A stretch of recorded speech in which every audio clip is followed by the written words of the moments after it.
Aujourd'hui, on va faire très simple. Prends ta main, regarde-la. Grâce à ta main, tu vas réussir à perdre du ventre sans compter tes calories, sans faire d'abdominaux ou d'autres sports. Et dans cette vidéo, je vais te montrer comment utiliser ta main dès ton prochain repas. Comme tu sais, la majorité de mes patients et des gens en général sont convaincus que c'est le sport qui va te faire perdre du poids. On a déjà parlé, c'est faux. 80% de tes résultats viennent de ton alimentation, de la qualité et particulièrement des portions. Ce qu'on va voir aujourd'hui, les quantités de ce que tu manges. Alors pourquoi la méthode des mains? D'abord, c'est une méthode très simple et pas du tout contraignante. Tes mains, tu les as tout le temps sur toi, soit chez toi, à l'hôtel, au restaurant, en vacances. Donc voilà, c'est une méthode simple qui implique de ne pas compter tes calories, de ne pas peser tes aliments, voilà, de ne pas traquer. C'est vraiment une méthode hyper adaptée à un quotidien, même à un quotidien chargé. Donc on va diviser les aliments en trois. Donc là, on va rentrer dans la méthode. Donc on va parler des féculents, donc le riz, les pâtes, le pain, le quinoa, etc. Donc ça va être très simple. Tu vas fermer ton poing, tu vas regarder plus ou moins la taille. Tu vas prendre ton paquet de pâtes, évidemment pâtes crues. Tu vas te servir dans une assiette et tu vas faire en sorte que la quantité soit plus ou moins similaire à ton poing. Pour ce qui est des protéines, tu vas ouvrir ta main, la paume de ta main mais sans les doigts, et ça va être à peu près la taille qu'il faut pour ta portion de protéines. Viande, poulet, poisson, etc. Pour ce qui est des légumes, ça c'est un peu plus libre, tu peux prendre une grosse poignée. Il n'y a pas vraiment de limite de calories sur les légumes, sauf, allez, on va dire, si tu prends des légumes un peu plus sucrés comme les carottes, essaye de ne pas faire plus qu'une grosse poignée. Mais sinon, globalement, au niveau des légumes, t'as pas vraiment de limite. Et donc, pour les lipides, là, ce que tu peux faire, c'est tout simplement prendre 2 cuillères à soupe d'huile d'olive sur ton repas du midi ou du soir, ou alors un petit bout de fromage, 20-25 grammes. Tu as quand même une certaine liberté au niveau des lipides.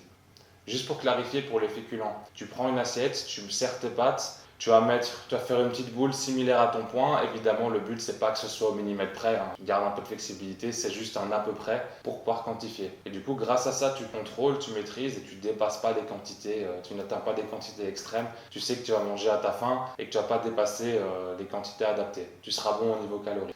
Alors maintenant, je vais t'expliquer au resto, quand tu fais un écart quelconque, pourquoi c'est important. Déjà parce qu'au resto, tu maîtrises pas les grammages. Tu as souvent des lipides cachés hein, dans les sauces, les huiles, etc. Donc c'est toujours important de vérifier ça. De toute façon, tu sais que tu vas faire un écart au niveau de la qualité de tes aliments. C'est pas grave, hein. Tu es au resto, tu as le droit, une fois ou deux par semaine, c'est pas un problème. Mais au niveau des quantités, tu regardes à peu près, c'est cohérent avec ce qu'on a dit, donc la taille du poing pour les féculents, etc. Tu regardes un petit peu, protéines, légumes. Et si les quantités sont adaptées, c'est parfait.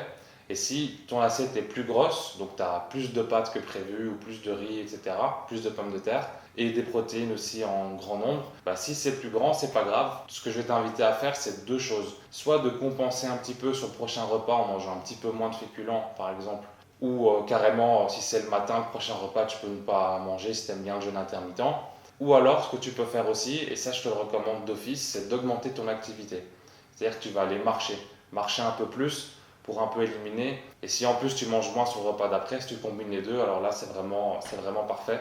Et c'est grâce à ça que tu pourras faire des écarts chaque semaine et tenir dans la durée et perdre du ventre durablement. Donc ça c'est vraiment très important. Maintenant, on va revenir quand même sur la règle numéro un dont on avait déjà parlé dans les vidéos d'avant, c'est, tu te doutes bien, c'est la qualité de tes aliments au quotidien. Donc là, je parle pas au resto ou quoi, mais vraiment au quotidien. Évite vraiment tout ce qui est gâteau, sucreries, chocolat, etc., chips. Garde ça pour ton écart de la semaine, mais vraiment au quotidien, essaye de privilégier les aliments sains, des bons féculents, des protéines maigres, viande blanche, poulet, poisson, viande rouge. C'est vraiment grâce à ça et grâce à la quantité, donc la méthode des mains, tu vas vraiment capitaliser et réussir à atteindre tes objectifs. C'est vraiment ça la priorité, hein. Le sport, on en parlera juste après.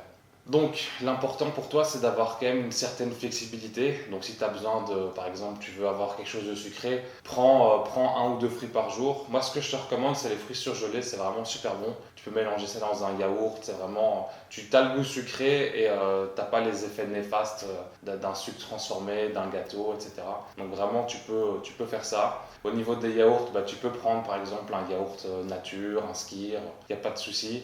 Un petit bout de fromage aussi, c'est pas, il n'y a rien d'interdit. Et voilà, pour les huiles, essaye de limiter, mais tu peux prendre une cuillère par repas, voire deux, s'il n'y a pas d'autres lipides, c'est pas un souci. L'important pour toi, c'est de pas être trop extrême et de pouvoir tenir du coup sur la durée. Maintenant, pour ce qui est du sport, donc comme tu sais, tu n'auras pas besoin au début. Maintenant, ça va être utile quand tu as atteint ton objectif, tu veux stabiliser ta perte de poids. Là, le sport va être utile. Ou quand tu n'as pas encore atteint ton objectif, mais tu as déjà perdu un peu de poids, pour poursuivre cette perte de poids ou pour l'accélérer, là, le sport, ça va devenir vraiment un levier, mais pas au début. Mais on parlera du sport un petit peu dans la prochaine vidéo. Voilà, maintenant je t'invite à tester cette méthode pendant 7 jours, juste une semaine. Vois un peu ce qui se passe au niveau de ton sommeil, ton énergie, ta digestion et ton tour de taille. Tu peux le mesurer ou pas, juste prendre une photo éventuellement.